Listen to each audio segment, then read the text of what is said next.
ہمارے پاس اس کے علاوہ لفظ ہی کوئی نہیں ہوتے. بڑا اچھا آدمی تھا. اچھائی کیا تھی؟ اس اچھائی کا ذکر کر. نماز وقت پہ پڑھتا تھا, اذان دیتا تھا, داڑھی پوری تھی, نائی سے لڑ پڑتا تھا کہ میری داڑھی کا بال نہیں چھیڑنا, مونچھیں بر وقت کٹاتا تھا, غسل بڑے اہتمام سے کرتا تھا, وضو بڑے اہتمام سے کرتا تھا, مسواک اچھے طریقے سے کرتا تھا, وضو میں پانی ضائع نہیں کرنے دیتا تھا, سود خوری سے روکتا تھا, بچوں کے دل میں دنیا کی رغبت نکالتا تھا. کوئی نیکی, کوئی کیفیت, کوئی خدا آخرت کے قریب کرنے والی, کوئی دنیا آخرت سنوارنے سدھارنے والی, کوئی قبر کے اندھیروں میں چراغ جلانے والی بات اگر تجھے 70 سال کی زندگی میں نظر آیا تو یہ نظر آیا بزنس بڑا تھا, کنٹرول بڑا تھا, تو بھی کنگال. جو دنیا سے گیا وہ بھی کنگال. ان دونوں سے بڑا اجڑا اور کنگال بندہ کوئی نہیں کائنات. میں اپنے ان دوستوں سے جو ہر بات کو فیس بک پہ پھینکتے ہیں اور انہیں ہضم نہیں ہوتی, انہیں یہ پوچھتا ہوں کہ یہ گلدستوں کے فوٹو تو لگا رہے ہو, او میرے بھائی کیا کسی ایک تیرے ساتھی نے حضور کی سنت کے مطابق تیری تیمارداری کی ہے؟ بولو. آپ کو جو سیانے کی جو بات یاد آ جاتی ہے,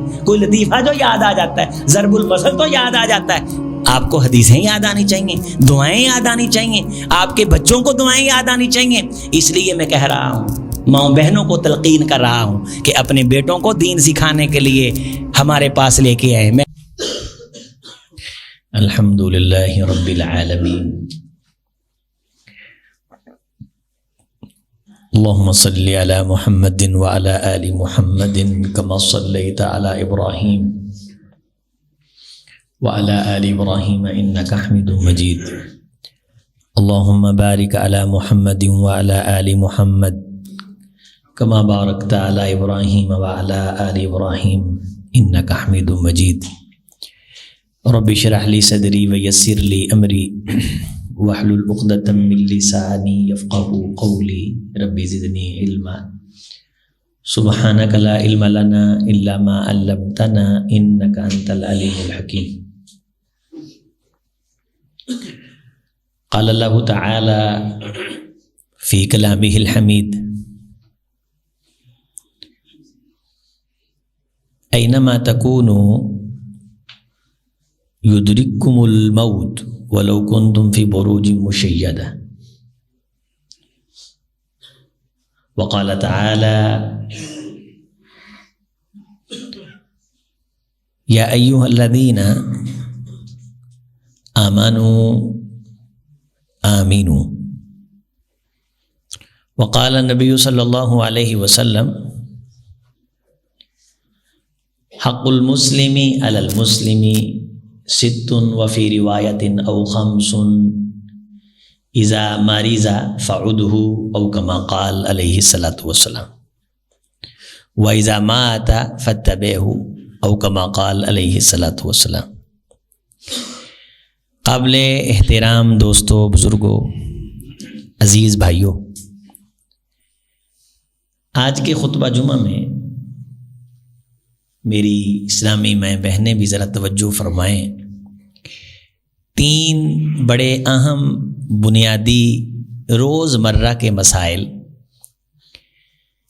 3 باتیں ہیں, ان کے بارے توجہ دلانی ہے ترتیب کے ساتھ. ان میں ایک مسئلہ تو یہ ہے کہ ہمارے ہاں اگر کوئی بیمار ہو جائے تو اس مریض کے ساتھ ہمارا طرز عمل شرعی طور پہ کیسا ہونا چاہیے.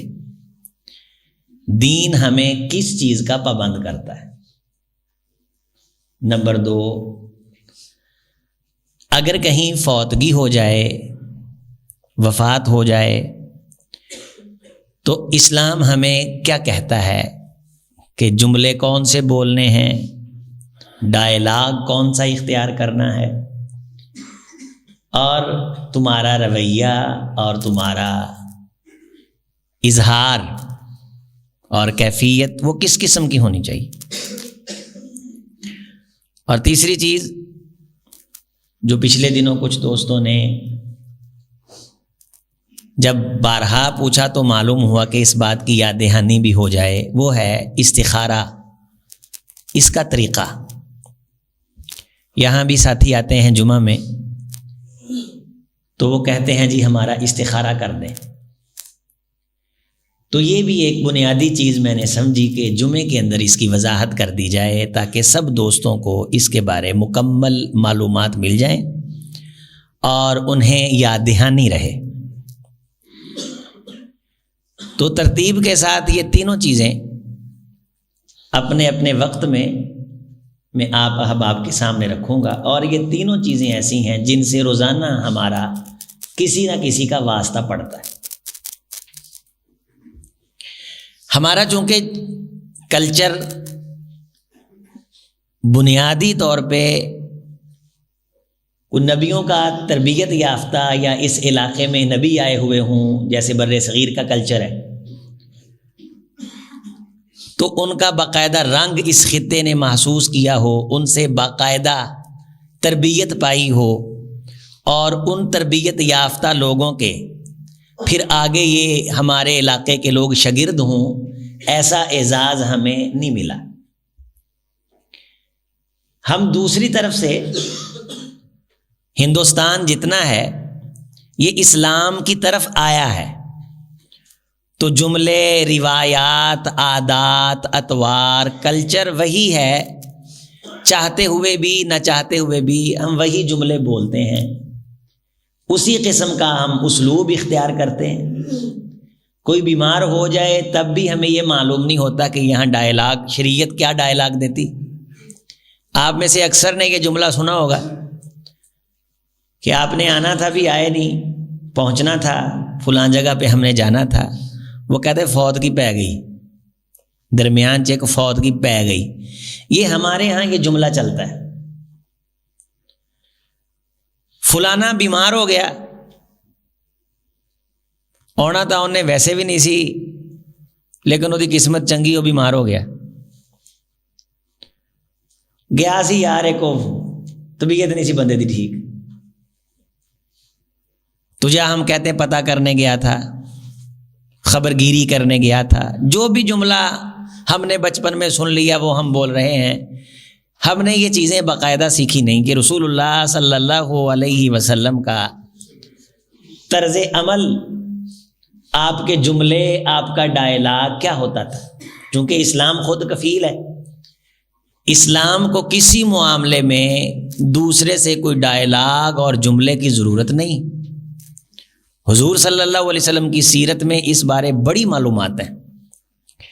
ہمارے نصاب کے اندر بھی وہ چیزیں نہیں کہ بچپن میں جو نرسری پریپ ہے اس میں بتایا جائے بچے کو کہ خاندان میں کوئی بیمار ہو جائے تو اللہ کے رسول کا حکم کیا ہے، اگر وہ دنیا سے چلا جائے یا جانے کے قریب ہو، حالانکہ یہ 3 صفوں کے اندر باتیں لکھ کے دوسری کلاس میں بچے کو پڑھا دی جائیں، اور پھر یہ امتحان میں آئیں، بچہ تیاری کرے، امتحان میں پاس ہو، پوزیشن ملے، انعام لے، اور جس چیز کا امتحان دے کے پوزیشن لے، اکیلی پوزیشن فائدہ نہ پہنچائے بلکہ اس چیز کا فائدہ بھی ہو۔ اب ہمارے بچے پوزیشن تو لیتے ہیں لیکن وہ کس چیز میں لے کے آئے انہیں کوئی پتہ نہیں۔ ہمیں یہ سکھایا جاتا رہا بڑی بریکٹ، چھوٹی بریکٹ، درمیانی بریکٹ، چھوٹی بند، بڑی بند، درمیانی کھولو، چھوٹی بریکٹ کھولو۔ آج تک وہ چیزیں آپ کو کبھی پیش نہیں آئیں، جبکہ مریض کے ساتھ معاملہ تو ہر کسی کو پیش آنا ہے، موت تو ہر گھر میں ہونی ہے، جنازے میں تو ہر کسی نے جانا ہے۔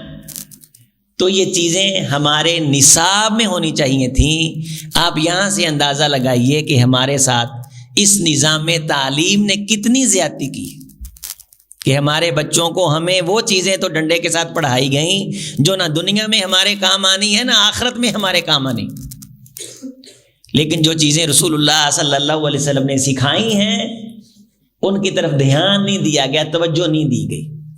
تو چلیں، پوری حکومت اور مشینری اس کا یہ حق اور فرض تھا کہ وہ ہماری اولاد کو ہمیں سکھاتے، پڑھاتے، جگہ جگہ تربیت ہوتی، کالجوں میں، یونیورسٹیوں میں، گلی محلوں میں تربیت سنٹر ہوتے، اور ہم وہاں سے دین اخذ کرتے، دین کا ڈائلاگ سیکھتے۔ پھر آ جا کے ہمارے پاس یہ جمعہ اس کا سٹیج رہ گیا ہے، تو اس میں ہم یہ کوشش شروع کر دیں کہ اگر سیکھنا ہے، میں اللہ کے فضل سے آپ کو یہ بڑے اللہ کی ذات پہ اعتماد کر کے آپ سے یہ بات شیئر کرتا ہوں کہ اگر آپ جمعے کی گفتگو کو ہی سنجیدہ لے لیں اور پھر ان باتوں پہ ہم سارے عمل شروع کر دیں تو انشاءاللہ کسی نہ کسی حد تک ہمیں دینی معاملات اپنانے کی اللہ توفیق عطا فرما دیں گے اور چلتے پھرتے پتہ چلے گا کہ یہ بندہ مسلمان ہے۔ اگر کوئی مریض ہے، اس کی دو قسمیں ہیں، ایک ہے دائمی مریض جس کے بارے ڈاکٹروں نے فیصلہ کر دیا کہ یہ مرض اس کو مستقل رہنا ہے، ایک ہے وقتی طور پہ کھانسی نزلے زکام کا مریض، کسی وبا اور آفت کی نظر ہو گیا۔ اور ان دونوں کی پھر ایک کیفیت یہ ہے کہ ان میں سے کچھ یہ ہوتے ہیں کہ ان کے بارے معلوم ہوتا ہے کہ یہ اللہ انہیں شفا دے دے گا، اور کچھ کے بارے یقین ہو جاتا ہے کہ یہ اب آخری مراحل میں ہے، جاں بر ہونے کی امید نہیں ہے۔ ان تمام کے ساتھ دین میں، شریعت میں ملاقات کا، ڈائلاگ کا اسلوب الگ الگ ہے۔ اگر کوئی شخص ایسی مرض کے اندر ہے کہ جاں بر ہونے کی امید ہے کہ یہ ٹھیک ہو جائے گا، تو اسے تلقین کرتے وقت یہ اس کے سامنے بات رکھنی چاہیے کہ اللہ صحت دے دیں گے، آپ نے اس صحت کے اندر یہ کوشش کرنی ہے کہ آپ اللہ کو راضی کریں۔ آخرت کی فکر جو ہے اور دنیا کی جو سستیاں ہوئی ہیں، ان سستیوں کو اس کے سامنے ایسے خوبصورت انداز سے ذکر کرنا ہے کہ دیکھیں بھائی، ہم کہتے تھے میرا یہ کام، میری یہ دکان اب ٹانگ ٹوٹ گئی ہے۔ ٹانگ ٹوٹنے سے بندہ مرتا تو نہیں، امید ہوتی کہ آ جائے گا انشاءاللہ۔ اب بھی تو بستر پہ لیٹے ہوئے ہو نا، دکان چھوڑ کے، مکان چھوڑ کے۔ اللہ آپ کی ٹانگ کو درست کر دے انشاءاللہ۔ میرے بھائی نے جب اس کی ٹانگ درست ہو جائے گی، اسی پہ چل کے اللہ کو وقت دینا ہے، اللہ کے گھر میں جانا ہے، دکان کو اتنا سر پہ سوار نہیں کرنا۔ یہاں بھی تو لیٹے ہوئے ہو نا، انشاءاللہ اللہ سے دعا مانگو اللہ صحت دے، اور اللہ کو راضی کرنے کے وقت، نماز کے وقت ہم اللہ کو راضی کریں اور نماز پڑھیں۔ رسول اللہ صلی اللہ علیہ وسلم جب کسی مریض کو ملتے، حضور کا پہلا جملہ زبان پہ جو ہوتا تھا وہ جملہ یہ ہوتا تھا، لا باس، مسئلہ ہی کوئی نہیں، مرض ہی کوئی نہیں، لا باس طہور انشاءاللہ۔ یہ بیماری گناہوں کے پاک ہونے کا ذریعہ ہے انشاءاللہ۔ اللہ نے چاہا کسی قسم کی پریشانی اور ٹینشن لینے کی ضرورت۔ پھر آگے آپ اسے کیا فرماتے کہ یہ بیماری ختم ہو جائے گی، اللہ اس بیماری کی وجہ سے تیرے گناہ معاف کر دیں گے۔ اور اگر مریض ایسا ہے کہ اس کے مرنے کی امید زیادہ قوی ہے، مرنے کے وہ زیادہ قریب ہے، بچنے کے امکانات کم ہیں، تو پھر یہ جملے کہ اللہ اس بیماری سے تیرے گناہ معاف کر دے گا، اور اگر اس بیماری میں تو اللہ کے پاس چلا گیا، غفر اللہ لک، اللہ تجھے بخش دے گا، اللہ تجھے معاف کر دے گا۔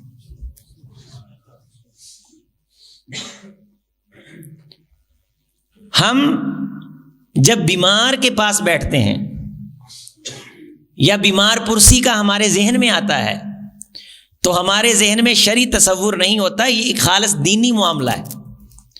رسول رحمت علیہ الصلوۃ والسلام کے چند فرمودات ذرا توجہ سے آپ سن لیں، پھر میں بات کو آگے چلاتا ہوں۔ آپ علیہ السلام کا ارشاد ہے کہ جب کوئی مسلمان تم میں سے بیمار ہو تو تم پہ حق ہے، تمہاری ذمہ داری ہے کہ تم نے اس کی تیمارداری کے لیے جانا ہے۔ اسے پھٹیک نہیں سمجھنا۔ اپنا وقت جو آپ تعزیت یا تیمارداری کے لیے دے رہے ہو، اس وقت کو اللہ کتنا عظیم بنا دیں گے۔ مسلم شریف کی حدیث ہے، رسول رحمت علیہ السلام کے جملے، ان المسلم اذا عاد اخاہ المسلم لم یزل فی خرفت الجنہ۔ جب کوئی مسلمان اپنے مسلمان بھائی کی عیادت کے لیے جاتا ہے، جب تک وہ اس کام کے اندر مشغول رہتا ہے، وہ ایسے ہے جیسے جنت کے باغیچوں کی سیر کر رہا ہے۔ ایک اور موقع پہ فرمایا من عاد مریضا او زار اخا، کوئی مسلمان اپنے بھائی کی زیارت کے لیے، اس کی بیمار پرسی کے لیے، تیمارداری کے لیے قدم اٹھائے، سفر کرے، ناداہ منادن، مقصد اللہ کی رضا ہو، ذہن میں یہ ہو کہ یہ ایک دینی فریضہ ہے اور میں نے اللہ کی رضا کے لیے اپنے اس بھائی کی تیمارداری کے لیے جانا ہے۔ اور محدثین نے لکھا ہے کہ ایسے وقت میں جائے جس وقت کے اندر وہ پریشان نہ ہو، یہ نہ ہو کہ اپنے آپ کو دیکھے کہ میرا ٹائم یہ فارغ ہے، اگلا بندہ مریض کا میڈیسن لے کے سونے کا ٹائم ہو، ایسے وقت میں جا کے اسے پریشان نہ کرے، بلکہ وقت کی قربانی دے اور اللہ کی رضا کے لیے جائے۔ تو آسمان سے ایک فرشتہ آواز لگاتا ہے اور کیا کہتا ہے؟ انتبتا وطاب ممشاکا وتبوأت من الجنت منزلا، تیرے چلنے کو اللہ مبارک کر دے، تیرے قدموں کو اللہ بابرکت کر دے، تیری زندگی کو اللہ پاکیزہ کر دے کہ جب سے تو اپنے بھائی کی تیمارداری کے لیے آیا ہے، اللہ نے یہ تیرے دنیا کے رستے کو جنت حاصل کرنے کا رستہ بنا دیا۔ جب بچے کے ذہن میں، میرے آپ کے ذہن میں اس عمل کی عظمت ہوگی تو بیمار پرسی کرنے کے لیے جو ہم جا رہے ہیں، ہمارے دل کو گھیر نہیں پڑیں گے کہ ہمیں پھٹیک پڑ گئی، ہم پریشانی نہیں لیں گے، بلکہ یہ دینی فریضہ ہے۔ اور ایک کمال کی حدیث جو آپ میں سے اکثر دوستوں نے سنی ہے، جس کے اندر یہ جملے ہیں کہ رسول رحمت علیہ السلام کا ارشاد مبارک ہے کہ جو شخص صبح کے ٹائم کسی مریض کی عیادت کر لیتا ہے یا شام کے ٹائم کسی مریض کی عیادت کر لیتا ہے، علامہ البانی رحمت اللہ علیہ نے اس حدیث کو صحیح کہا ہے، جس کے اندر یہ ذکر ہے کہ رسول رحمت علیہ الصلوۃ والسلام نے فرمایا صلی علیہ سبعون الفا ملک حتی یمسی او حتی یصبح، اگر کوئی صبح جاتا ہے تو شام تک 70,000 فرشتے اس کے لیے دعا کرتے ہیں، شام کو جاتا ہے تو صبح تک کسی بیمار کی بیمار پرسی کے لیے، تعزیت کے لیے تو 70,000 فرشتے اس کے لیے دعا کرتے ہیں۔ ایک تو حق ہے، دوسرا اس کام کی عظمت بڑی، وہاں جا کے اس کی حوصلہ شکنی نہیں کرنی، جاتے سار پھر ہمارے پاس تو لٹریچر ہی بڑا ہے نا بیماریوں کے بارے، کوئی ایک بات آپ چھیڑ لیں، مہینہ اس پہ بندے لیکچر دیتے رہیں گے، فلاں بیمار ہوا نہیں بچا، فلاں بیمار ہوا نہیں بچا، فلاں بیمار ہوا نہیں بچا، کوئی خیر کا کلمہ نہیں، کوئی خیر کی بات نہیں۔ اور پھر ایک فیشن چل نکلا ہے جس وجہ سے اس بات کو آج کے جمعہ میں ڈسکس کرنا ضروری سمجھا ہے کہ فیس بک پہ فوٹو لگتے ہیں، پھول آ رہے ہیں، لکھا جا رہا ہے کہ فلانا بندہ میری تیمارداری کے لیے، تیمارداری کو کیش کروایا جا رہا ہے، اسے ایک اپنی عظمت کا ٹرینڈ بتایا جا رہا ہے کہ فلاں آ رہا ہے، فلاں آ رہا ہے، کوئی خدا کا خوف نہیں، حالانکہ بیماری کے وقت آخرت کی فکر غالب، اسے یہ بتانا کہ یہ بیماری گناہوں سے پاک ہونے کا ذریعہ ہے، تو ضروری نہیں کہ گناہوں سے پاک ہونے کے لیے بیمار ہونے کا انتظار کیا جائے، ٹانگ ٹوٹنے کا انتظار کیا جائے، آگ لگنے کا انتظار کیا جائے۔ اس حدیث میں یہ سبق ہے کہ ویسے ہی گناہوں سے بچنے کی کوشش کر کہ اللہ تیرے جسم کو ہر مرض سے پاک رکھے۔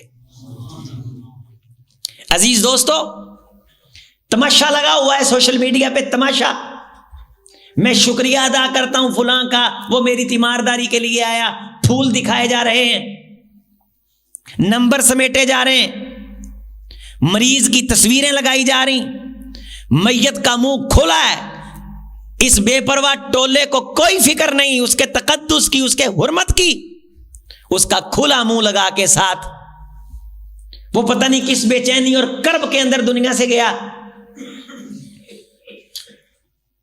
یہ اپنے نمبر سمیٹنے پہ یہ تماشا لگا ہوا ہے۔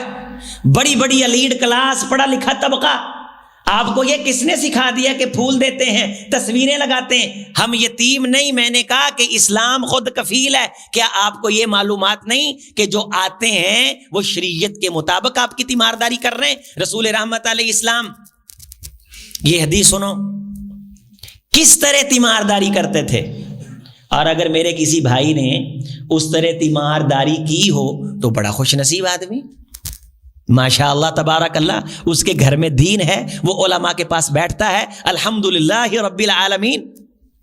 رسول رحمت علیہ الصلوۃ والسلام جب کسی کے پاس جاتے بیمار ہوتا تو اس کا دایاں ہاتھ اپنے ہاتھوں کے درمیان لے لیتے، یہ سنت طریقہ، مسنون طریقہ۔ اس کا دایاں ہاتھ اپنے دونوں ہاتھوں کے درمیان لے لیتے، پھر اپنے سجے ہاتھ کے ساتھ، دائیں ہاتھ کے ساتھ اس کا ہاتھ پکڑ لیتے اور اس ہاتھ کو اس کے ہاتھ پہ مارتے، اور ساتھ کیا فرماتے؟ اسأل اللہ العظیم رب العرش العظیم ان یشفیک، میں اللہ عظمت عزت والے عرش عظیم کے رب سے بھیک مانگتا ہوں کہ میرے بھائی وہ تیری بیماری کو شفا میں تبدیل کر دے۔ ساتھ آپ یہ جملہ پڑھتے، بسم اللہ تربت ارضینا بریقت باضینا یشفا سقیمنا باذن ربینا۔ سیدہ عائشہ رضی اللہ تعالی عنہا فرماتی ہیں حضور پھونک بھی مار دیتے اور بعض دفعہ وضو فرماتے اور وضو والا پانی اس کے جسم پہ پھیر دیتے، اور صحابہ کرام کتنی ساری روایات ہیں یہاں جو میں جمعے میں سناؤں تو وقت ختم ہو جائے، جس میں کثرت اور تواتر تک یہ بات پہنچتی ہے کہ بارح اللہ، سبحان اللہ، حضور صلی اللہ علیہ وسلم کے اس طرز آپ کی تیمارداری سے اللہ اس بیمار کو شفا عطا فرما دیتا۔ ہم نے اپنے اپنے ڈائلاگ بنائے ہوئے ہیں، ہم تو مذاق اڑاتے ہیں، اپنے اپنے جملے تراشے ہوئے ہیں۔ ذرا مینو ایک فوتگی پہ گئی، یہ فوتگی کو مذاق بنایا ہوا ہے، کثرت سے آپ یہ جملہ سنیں گے، سانو ایک فوتگی پہ گئی۔ فوتگی کا لفظ ایک ہیبت رکھتا ہے، ایک خوف رکھتا ہے، انسان کا جسم کہاں پہ جانا چاہیے، کسی کو بتاتے وقت ایک ہیبت ہونی چاہیے۔ حضور کا طرز عمل کیا ہوتا تھا، اسے اپنائیں، فالو کریں۔ بیماری سے میں لے کے آ رہا ہوں آپ کو اس طرف، وہ تینوں کیا ہے تو چنگا بھلا ہے، تو نے اپنا جملہ جو بولنا ہے تو فرشتے تیرے لیے دعا کریں، تو حضور کے طریقے کے مطابق تیمارداری کر۔ تیمارداری کرتے ہوئے، تیمارداری کرواتے ہوئے، کوئی ننگا پڑا ہوا اس کا فوٹو لگا دیا، میت کی فوٹو لینے کی فکر ہے، بیمار کی فوٹو لینے کی فکر ہے، فیس بک پہ پھینک دی، کسی ڈاکٹر کو دکھانے کے لیے، کسی خاص دوست کو اطلاع دینے کے لیے نہیں، ویسے ہی فیس بک پہ یہ پریشانی کی کیفیت ہے، بیماریاں کیش کروائی جا رہی ہیں۔ میں اپنے ان دوستوں سے جو ہر بات کو فیس بک پہ پھینکتے ہیں اور انہیں ہضم نہیں ہوتی، انہیں یہ پوچھتا ہوں کہ یہ گلدستوں کے فوٹو تو لگا رہے ہو، اور میرے بھائی کیا کسی ایک تیرے ساتھی نے حضور کی سنت کے مطابق تیری تیمارداری کی ہے؟ حضور کیا فرماتے؟ 3 بار یہ جملہ کہتے، حضرت سعد رضی اللہ تعالیٰ عنہ بیمار ہیں، حضور پاس تشریف فرمائیں، ہاتھ ہاتھوں کے درمیان ہے، اور 3 بار یہ جملہ ارشاد فرما رہے ہیں، اللہم اشفی سعدن، اللہم اشفی سعدن، اللہم اشفی سعدن، اے اللہ سعد کو شفا عطا فرما دے، اے اللہ سعد کو شفا عطا فرما دے، اے اللہ سعد کو شفا عطا فرما دے۔ ہمارے ہاں کوئی بیمار ہو تو ہم کہتے ہیں گھروں کڈو، انہوں مارکیٹ چ باؤ، گلاں کرو، او دا دل لاؤ، وہ کتے زیادہ بیمار نہ ہو جائے، یعنی جو بیماری کے اندر رب کی طرف اس کی رغبت ہو رہی ہے نا، اسے ختم کرو۔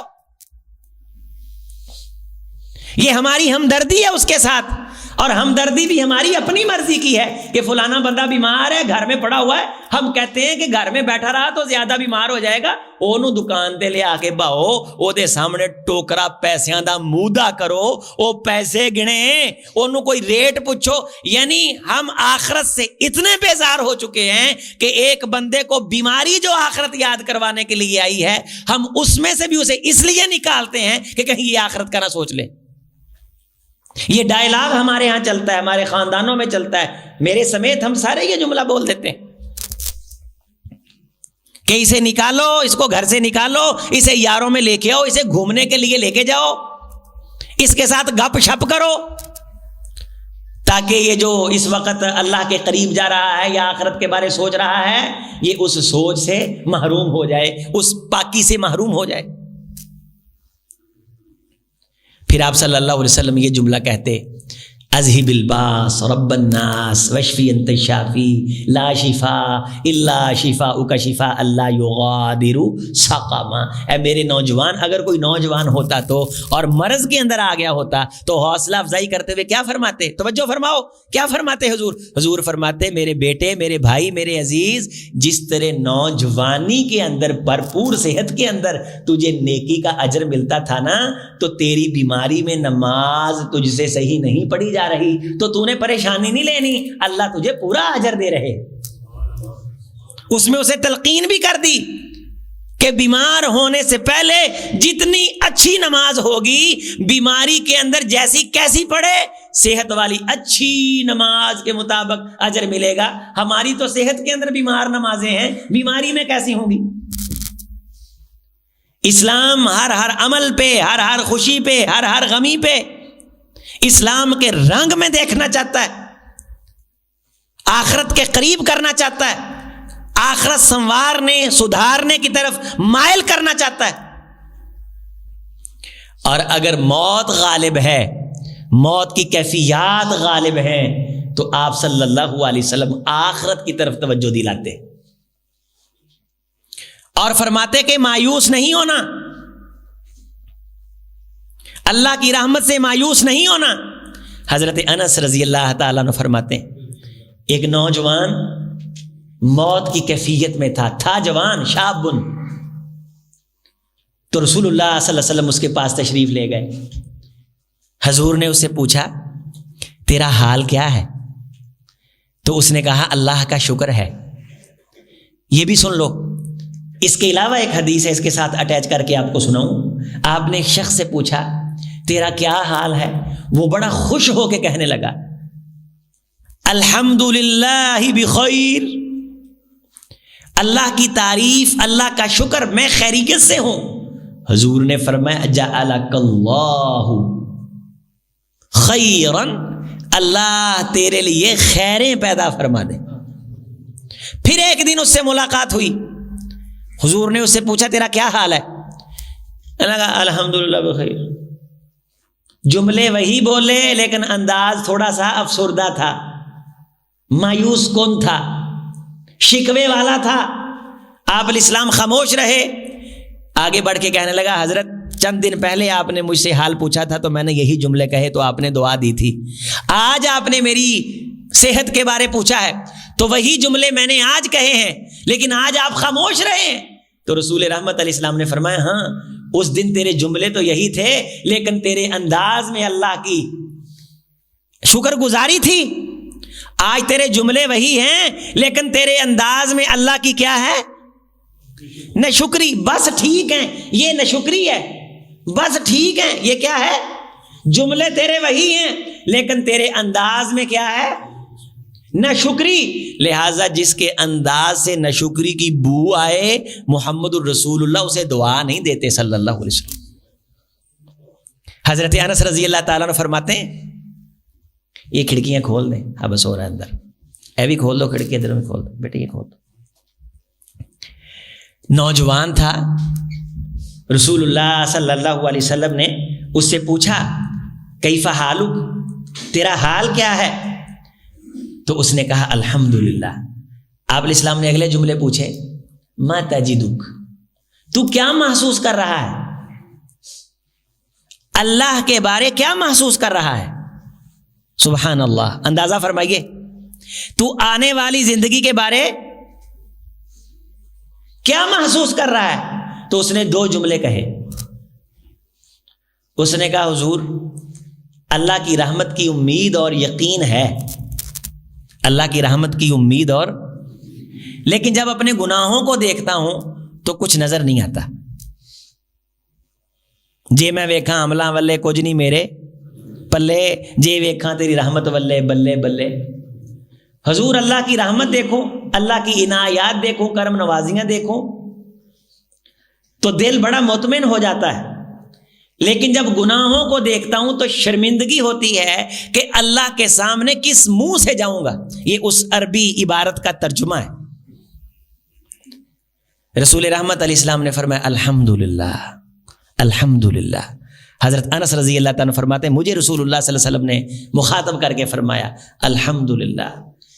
میرے انس، ایک ایمان والے کی کیفیت یہی ہونی چاہیے کہ اپنے گناہوں کو دیکھے تو شرمندہ ہو جائے، گناہ کو گناہ سمجھے، روئے، غلطی کا اعتراف کرے، اللہ کے سامنے ہاتھ جوڑے، آنکھیں بھر آئیں، اور ساتھ ساتھ اللہ سے معافی کی امید بھی رکھے. وَإِنْ خَلَطُوا عَمَلًا صَالِحًا وَآخَرَ سَيِّئًا عَسَى اللَّهُ أَن يَتُوبَ عَلَيْهِمْ. جن کی زندگیوں میں گناہ بھی تھے، اچھائیاں بھی تھی، اچھائی کی بات آئے تو کہیں اللہ کی توفیق سے ہوئی، گناہ یاد آئے تو رو پڑیں.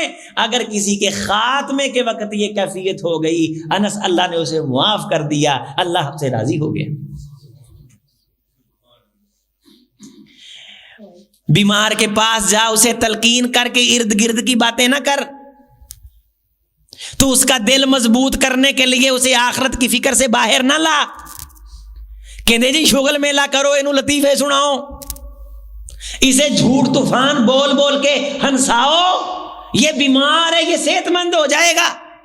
اگر تیرے جھوٹے لطیفے سن کے وہ صحت مند ہو رہا ہے تو جسم اس کا صحت مند ہو گیا، دل بیمار ہے. آخرت کی تلقین، آخرت کی فکر، دین کی فکر. اور اگر وہ دنیا سے چلا گیا ہے یا مرنے کے قریب ہے، لقینوا موتاکم لا الہ الا اللہ. حضور علیہ السلام کا ارشاد یہ ہے کہ اس کے پاس بیٹھ کے کلمہ پڑھو، شہادت کی تلقین کرو. اگر وہ آپ کی بات سن سمجھ رہا ہے تو اسے کہو. اگر یہ ہے کہ تکلیف میں انکار نہ کر دے تو اس کے پاس بیٹھ کے پڑھو، تاکہ وہ سن کے اپنی زبان پہ یہ جملہ لے کے آئے. اپنی زبان میں اسے بتاؤ کہ مشکل کشا ایک اللہ ہے، اللہ وحدہ لا شریک ہے، اس کا شریک کوئی نہیں، اسی نے بھیجا تھا، اسی کی طرف جا رہے ہیں. انا للہ اخذ ولہ ما اعطى وَكُلُّ شَيْءٍ عِندَهُ بِمِقْدَارٍ. جو چیزیں چلی جاتی ہیں اللہ کے حکم سے جاتی ہیں، جو باقی بچتی ہیں اللہ کے حکم سے باقی بچتی ہیں. اور اگر وہ تمہارے بیٹھے بیٹھے دنیا سے چلا گیا ہے تو اس کے بعد طرز عمل کیا ہونا چاہیے؟ فون کر کے گھر والوں کے ترو نہیں نکالنے چاہیے. اسے نعی کہتے ہیں. او تاڈا سرپرست چلا گیا، اوے تاڈا ہن کی بنے گا، اوے اوے تسی او لٹے گئے، اوے تسی اجڑ گئے، اوے. یہ ہمارے ہاں یہ بھی چلتا ہے. او منڈے ہو تسی یتیم ہو گئے ہو، تسی مسکین ہو گئے ہو، تسی رڑ گئے ہو، تاڈا جنت دا دروازہ بند ہو گیا، تاڈی ماں مر گئی. یہ اعلان کرنے، یہ اس طرح نعی، موت کے پیغام دینے، یہ منع ہے. النعی والکیفیہ، اس پہ آپ لٹریچر دیکھیں تو بڑا عرب کے اندر، عربی زبان میں پوری آپ کو بحثیں ملیں گی، فصلیں ملیں گی.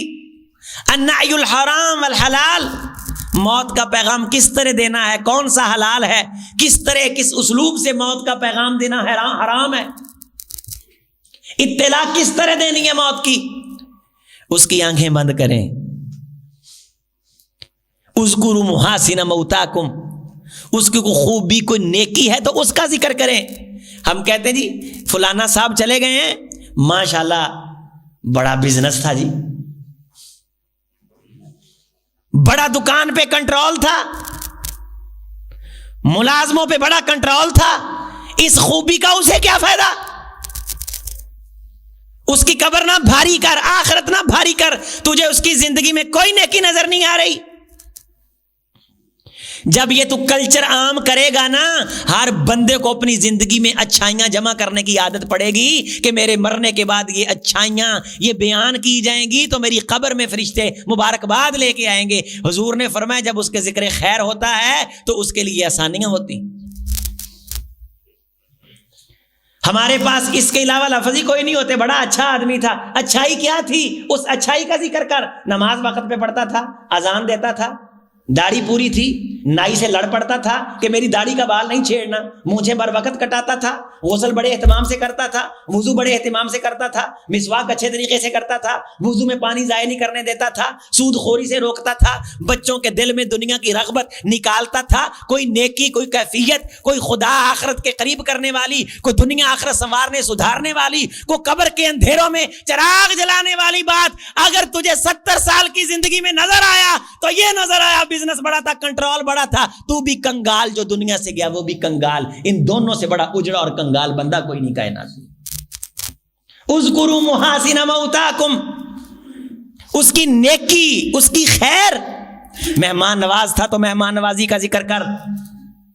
حضور علیہ السلام نے فرمایا جب اس کے وہ نیکیاں ذکر ہونا شروع ہو جاتی ہیں تو اللہ سے فرشتے گزارش کرتے ہیں، اے اللہ یہ بندہ، اس کا سلسلہ ختم ہو گیا، اس کی شاہرگ کٹ گئی، اس کی جان ختم ہو گئی، یہ دنیا چھوڑ کے آ گیا، خدایا اس کی نیکیوں کے تذکرے باقی ہیں، اللہ اس کی کمیوں کو معاف فرما دے۔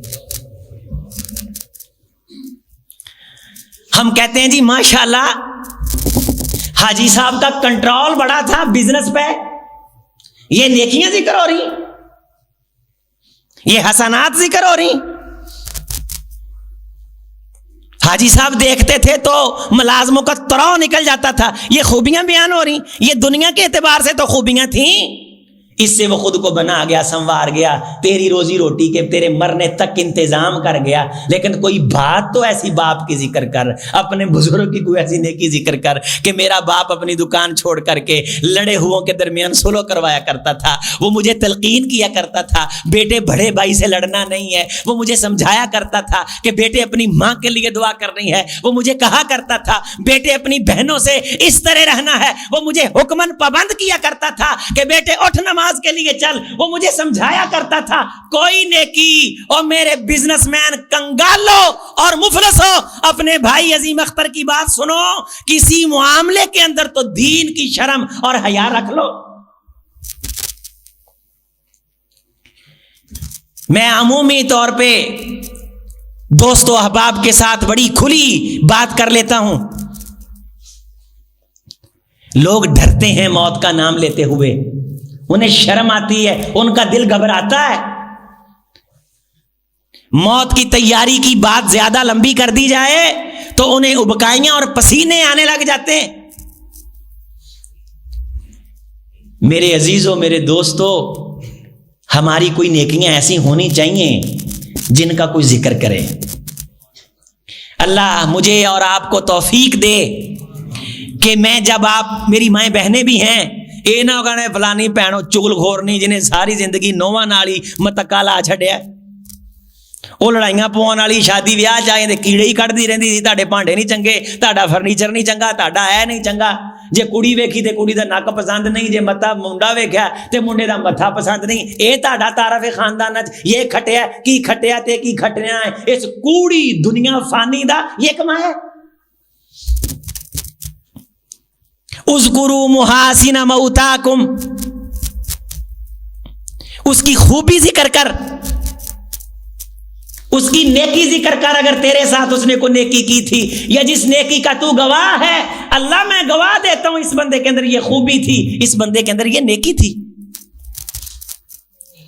اور اس کے گھر والوں کو مخاطب کر کے کہے اعظم اللہ اجرکم احسن اذاءکم۔ یہ جمعہ لے لینا، سن لینا، موبائل ہے نا، ہاتھ کھڑا کریں جن جن پاس، ساتھیوں کے پاس موبائل ہے، اکثر کے پاس ماشاءاللہ ہیں، تو یہ دعائیں یاد کر لینا، گھر والوں کو مخاطب کر کے کہے اعظم اللہ اجرکم احسن اذاءکم غفر لمیتکم انا للہ اخذ ولہ ما اعطى وکل شیء عنده باجل مسمى فلتستبر ولتحتسب۔ سبحان اللہ۔ حدیث سنو، حضور نے فرمایا جس نے اس مسنون طریقے سے اس بندے کی تعزیت کی، اس کے گھر والوں کو صبر کی تلقین کی، ما من مومن یؤذی اخاہ بمصیبت الا کساہ اللہ من حلل الکرامت یوم القیامہ. سنت طریقے سے حضور کے طریقے کے مطابق مرنے والے کے ساتھ رویہ عمل کیا اور اس کے گھر والوں سے وہ طرز عمل اختیار کیا جو طرز عمل شریعت کے اندر بتایا گیا تھا.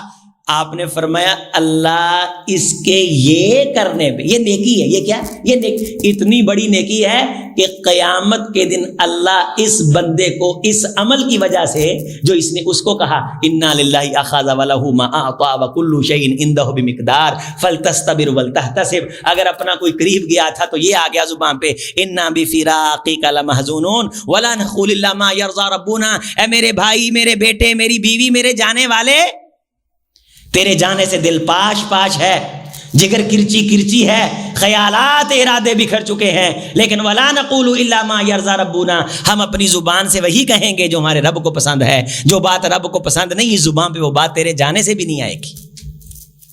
تو کیا ہوگا؟ کساہ اللہ یوم القیامت حلل الکرامت والوقار. اللہ قیامت کے دن اس بندے کو عزت، وقار، احترام کے جنت کے جوڑے پہنائیں گے. یہ اتنا بڑا عمل ہے. اور ہم کہتے ہیں فوت کی پہ گئی،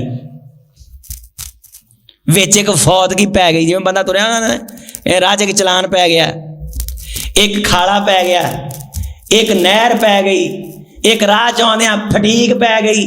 ایدا ہی اسی آنے ہیں سانو ایک فوت کی پی گئی. میں کہنا ہونا وا فوت کی نہیں، موت پی گئی. کی پی گیا؟ ہیبت ہو. صحابہ کرام فرماتے ہیں جب نجاشی کی خبر پہنچی، موت کی خبر پہنچی، رسول رحمت کے بیٹے ابراہیم کی حضور کو خبر پہنچی، تو ایک ہیبت ہو، موت سے سبق سیکھ. کیا انداز ہونا چاہیے؟ پہلا انداز یہ ہونا چاہیے، اگر عربی آپ کو نہیں آتی تو اردو میں سن لو. ہم سب اللہ کا مال ہیں. اللہ نے جتنی زندگی دی ہے، میرا ایک عزیز میرا بھائی دنیا چھوڑ گیا ہے. اللہ اس کے اہل و عیال کو صبر کی توفیق عطا فرما دے. اللہ اس کی بخشش کر دے. اللہ اس کی مغفرت فرما دے. میرے عزیز میرے بھائی، یہ معاملہ تھا، مجھے جنازے پہ جانا پڑ گیا، اس کے لیے میں دعا کے لیے گیا تھا، تو بھی اس کے لیے دعا کر. ہاں جی بتاؤ کس لیے فون کیا؟ لیکن ہم نے چونکہ جان چھڑانی، ہمارے پاس جملے نہیں، ہمارے پاس شریعت کے ڈائلاگ نہیں، نہ مریض کے بارے نہ جانے والے کے بارے. ہوتا یہ ہے کہ اس موقع پہ ہمدردیاں جتانے والے آ کے وہ روپ اختیار کر لیتے ہیں کہ وہ مرے کو بھول جاتے ہیں، اس کو سنبھالنے لگ جاتے ہیں. ہم یہ تاثر دیتے ہیں بعض دفعہ کہ ہمیں زیادہ ہمدردی ہے. بڑی ذمہ داری کا مظاہرہ کرنا چاہیے. حضور صلی اللہ علیہ وسلم سب کو تلقین کرتے، کنٹرول کرتے، فوری طور پہ ہائے وائے کرنے سے روکتے اور سمجھاتے. الصبر عند الصدمۃ الاولی، صبر وہ ہے جو آغاز میں کر لیا جائے، رو دھو کے تو آخر سارے صبر کر ہی لیتے. ایک عورت کہہ رہی تھی ہائے ہم لٹ گئے، ہمارا مر گیا. حضور نے فرمایا صبر کر. اسے نہیں معلوم ہوا کہ یہ آواز حضور کی ہے. کہنے لگی ہمارا مرا ہے، ہمیں پتا ہے کہ ہمیں کیا دکھ ہے. جب دکھ سے رو را لیا، بعد میں اس کو پتا چلا کہ یہ حضور ہے، معذرت کرنے کے لیے بارگاہ میں آئی. کہنے لگی حضور میں اب صبر کرتی ہوں. آپ نے فرمایا اسے صبر نہیں کہتے. رونے دھونے کے بعد، واویلا کرنے کے بعد تو سب کو صبر آ جاتا ہے. صبر وہ ہے جو صدمے کے وقت کیا جائے اور اللہ کی رضا پہ راضی رہا جائے. حضور نے فرمایا جب کسی کا چھوٹا بچہ دنیا سے جاتا ہے، اس کا لخت جگر جاتا ہے. مجھے کتنے دوستوں کے پچھلے ہفتے میں فون آئے کہ بچے نرسری میں ہیں، قاری صاحب دعا کیجئے، ہمیں کو مشورہ دیجئے. میں جمعہ کے خطبے کے ذریعے سے اپنے ان دوستوں کو تلقین کرتا ہوں، آپ کا بھائی آپ کے لیے دعا گو ہے، بیت رضوان کا پورا مجمع آپ کے لیے دعا گو. اللہ آپ کی بیٹیوں کو، میرا ایک عزیز اس کی شہزادی بڑی دیر کے بعد اللہ نے بیٹی دی ہے، نرسری میں ہے. پچھلے دنوں مجھ سے نام بھی پوچھ رہا تھا. اللہ تعالیٰ اس کا نام کہتا ہے میں نے مصفہ رکھنا ہے. میں نے کہا بڑا پیارا نام ہے، اللہ تعالیٰ اس کو بیماریوں سے پاک اور صاف کر دے. ہمارے ایک دوست ہیں ڈاکٹر آسم وقار، ان کی اہلیہ بڑی سیریس ہیں. یہ نمونیا کی جو کفیت ہوئی، پھیپھڑوں کو پڑی. جمعے سے پہلے کہہ رہے تھے نمازیوں سے کہنا کہ میری اہلیہ کے لیے دعا کریں. اللہ میرے بھائی کی اہلیہ کو شفا عطا فرمائے، ہماری بہن کو شفا عطا فرمائے. کتنی ساری فوتگیاں ہوگی پچھلے دنوں. دوست کہہ رہے تھے کہ ان کے لیے دعا فرما دیں، اللہ جانے والوں کی بخشش مغفرت فرمائے. عزیزو دوستو ہمدردی اختیار کرو، ایک دوسرے کے ساتھ محبت کا اسلوب اختیار کرو، دین کے قریب آؤ، حضور کی بات کے قریب آؤ، ان باتوں کو اپنے گھر کا، ذہن کا، نصاب کا، عمل کا، طرز زندگی کا حصہ بناؤ۔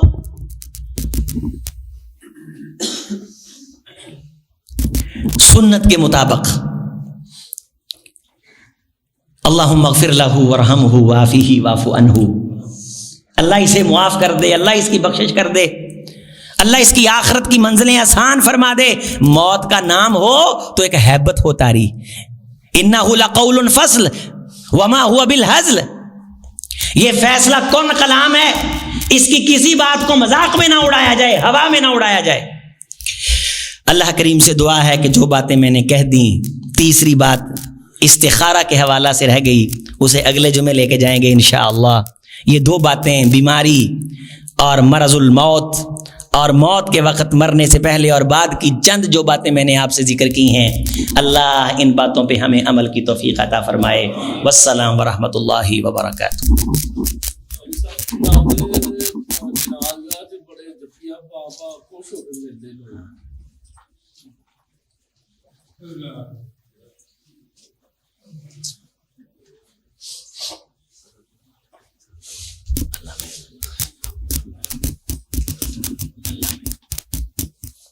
بسم اللہ والحمد للہ ولا الہ الا اللہ ولا حول ولا قوت الا باللہ۔ اللہ آپ کی بھی زندگی رکھے، میری بھی زندگی رکھے۔ انشاءاللہ یہ سارے مسائل یہ ترتیب سے ڈسکس ہوں گے، بہت ضرورت ہے۔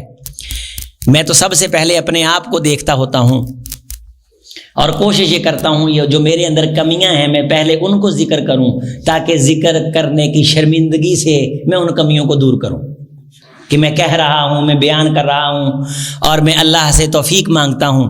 اور میرے عزیزوں، میں بڑے اخلاص کے ساتھ یہ جو مسجد کے حال میں بیٹھے ہوئے ہیں، باہر بھی ماشاءاللہ بھرا ہوا ہے باغیچہ، اللہ اس مرکز کو آباد فرما دے، لیکن آپ میرے زیادہ قریب بیٹھے، مجھے ڈائریکٹ آپ سن رہے ہیں، یہ باہر کے ساتھی مجھے دیکھ رہے ہیں۔ عزیزوں، میرے دوستوں، یہ جو باتیں بڑی درد دل کے ساتھ رکھی جاتی ہیں، انہیں قبول فرمایا کرو، اور جا کے ایک ایک بندے کو سنایا ضرور کرو کہ آج قاری صاحب سے ہم یہ سن کے آئے، یہ سن کے آئے، یہ سن کے آئے۔ اور انشاءاللہ جب آپ کوشش کریں گے، اللہ آپ کو اجر بھی دیں گے، توفیق بھی دیں گے، اور انشاءاللہ آپ یہ چیزیں سیکھ بھی لیں گے۔ جنازگاہ کے اندر جو خرافات ہوتی ہیں، جو کلمہ شہادت کہا جاتا ہے، جو چادریں میت پہ جناب علی ڈال دی جاتی ہیں، قبر کے اوپر اذانیں کہی جا رہی ہیں، نیچے قالین بچھائے جا رہے ہیں، اور سارے لوگ آ رہے ہیں 2-4 کے لیے، سب کو انتظار کروایا جا رہا ہے۔ قبر پہ دعا کرنے کا مسنون طریقہ کیا ہے؟ قبرستان کے قریب سے گزرتے ہیں تو گزرنے کا طریقہ کیا ہے؟ انشاءاللہ میت کو غسل کس طریقے سے دینا ہے؟ یہ ساری چیزیں سیکھنے کی ہیں، انشاءاللہ ہم نے سیکھنی ہے یہ ساری چیزیں، اور شرمندگی اختیار نہیں کرنی دین سیکھنے میں۔ گھر کے اندر کوئی چلا جائے تو کوئی بندہ اپنے آپ کو بے بس محسوس نہ کرے، اسے سارے طریقے خود آنے چاہیے۔ عورتوں کے احکام آنے ہیں، تیمارداری کے لیے مرد عورت کی تیمارداری کے لیے جا سکتے ہیں کہ نہیں، اگر جائیں گے تو کس سے ملیں گے، یہ ساری چیزیں آئیں گی انشاءاللہ تعالی۔ بہت سارے موضوعات ہیں، بڑی ساری ضرورتیں ہیں، دین بڑا روشن ہے، ہماری کائنات کے اندھیرے اللہ کی قسم قرآن اسلام کے سامنے بڑے چھوٹے ہیں۔ کائنات کی عمر اربوں سال ہو جائے، اندھیرے کی عمر خربوں سال ہو جائے، قرآن مجید میں اللہ نے نور واحد کہا ہے، یخرجہم من الظلمات الی النور، ظلمات جتنے بھی ہو جائیں، النور اکیلا ایک نور، رب کا قرآن، محمد صلی اللہ علیہ وسلم کا فرمان، ان سارے اندھیروں کو ختم کرنے کے لیے کافی ہے۔ اتنی روشنی ہے الحمدللہ اسلام میں۔ ایڑیاں تسی بابیاں دیاں گلاں تے سیاںیاں نے آکھیا سی، اے سیاںیاں دیاں گلاں کڈو بہتیاں دیاں، رسول اللہ صلی اللہ علیہ وسلم کی باتوں کو لے کے آؤ، ڈائلاگ حضور کا، بات حضور کی، زندگی حضور کے نام کی، اطیع اللہ واطیع الرسول، وہ جملے بولو، آپ کو جو سیانے کی جو بات یاد آ جاتی ہے، کوئی لطیفہ جو یاد آ جاتا ہے، ضرب المثل تو یاد آ جاتا ہے، آپ کو حدیثیں یاد آنی چاہیے، دعائیں یاد آنی چاہیے، آپ کے بچوں کو دعائیں یاد آنی چاہیے۔ اس لیے میں کہہ رہا ہوں، ماؤں بہنوں کو تلقین کر رہا ہوں کہ اپنے بیٹوں کو دین سکھانے کے لیے ہمارے پاس لے کے آئے۔ میں پچھلے ہفتے یہاں بیت رضوان میں ماشاءاللہ بچوں کی دعاؤں کا ٹیسٹ لے رہا تھا، اس میں ایک دعا ایسی بھی آئی سنتے سنتے جو مجھے یاد ہی نہیں، میں نے کبھی پڑھی نہیں، بچوں کو ماشاءاللہ یاد ہیں اللہ کے فضل سے. ایک ظالم بادشاہ کا خوف ہے کہ وہ قوم پہ ظلم کرے گا تو وہ کون سی دعا ہے, میں نے چھوٹے سے بچے سے پوچھا, اس نے فوراً مجھے ماشاءاللہ تبارک اللہ سنائی. اللہ تعالی ہمیں دین کی خدمت کے لیے چن لے, ہمارے معاون بنے, ہمارے لیے دعا کریں, اپنے بچوں کو دین کے لیے وقف کریں, اپنے گھروں کے اندر دین غالب کریں, اپنی بیماری اور مرض کی کیفیت کے اندر حضور علیہ السلام کو اسوہ اور نمونہ اور ماڈل بنائیں. اللہ ہم سب کو اللہ پسند فرما لے. ایک عزیزہ بیمار ہیں, کینسر میں گرفتار ہیں, اللہ میری بہن کو شفا عطا فرما دے. اے اللہ ہم بڑے گنہگار ہیں, ہماری دائیں بائیں سے حفاظت فرما. یہ ہمارے ایک دوست ہیں یہاں, اس کا بڑا محبت کرنے والا بھائی ہے, یہ آگ سے بچیں, کوئلے اندر رکھنے سے بچیں. یہ پرسوں کا میرے خیال میں واقعہ ہے کہ وہ یوں آگ لگی ہے, نوجوان ہیں, دونوں جل گئے ہیں, ہاسپٹل میں لیٹے ہیں. اللہ کی قسم یہ بڑی تکلیف ہے. اللہ ہمیں دنیا کی آگ سے بھی بچا, جہنم کی آگ سے بھی بچا. اللہم اجرنا من النار, صبح صبح اٹھ کے کثرت سے پڑھا کرو روزانہ, اللہم اجرنا من النار, اللہ ہمیں جہنم کی آگ سے بچا لے, اللہ ہمیں جہنم کی آگ سے بچا لے, اللہ ہمیں جہنم کی آگ سے بچا لے. حضور فرماتے جہنم کہتی اللہ یہ بندہ ترلے مار رہا ہے, اس کو مجھ سے بچا لے, اس کو مجھ سے بچا لے, اس کو مجھ سے بچا لے.